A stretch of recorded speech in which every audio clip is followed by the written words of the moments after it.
The scoreboard used to be simple, wins and losses. But in 2021, something changed when Simone Biles, the most decorated gymnast in history, stepped away from the Olympic spotlight to face an invisible battle. The twisties, she called it. In midair, her mind and body disconnected. And so, on the world's biggest stage, Biles chose herself over gold medals. However, this wasn't weakness. This was a new kind of strength. Just months earlier, Naomi Osaka had walked away from the French Open, challenging the mandatory press conferences that were triggering her anxiety.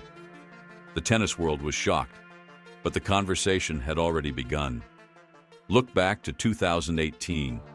NBA champion Kevin Love sits in front of cameras, describing his panic attack during a game. "Everyone is going through something," he wrote. And so, players across leagues started speaking up. DeMar DeRozan, Michael Phelps, Brandon Marshall. What happened next changed sports forever. The NFL added mental health clinicians to every team.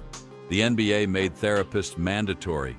Olympic teams brought psychologists to the games. However, the real change was happening in locker rooms and living rooms across the world. Young athletes watched as their heroes chose healing over hiding. Parents started asking different questions. Coaches learned new playbooks. Because now we understand, the strongest athletes aren't just the ones who can lift the most or run the fastest, but the ones brave enough to say, "I'm not okay." Today, mental health isn't just part of the game, it is the game.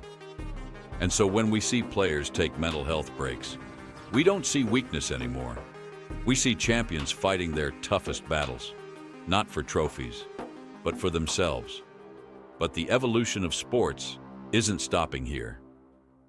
Although mental health opened the door, another revolution is changing the game right now. However, before you go, hit that subscribe button, because at Sports Save Lives, we celebrate every victory, even the ones you can't see on a scoreboard.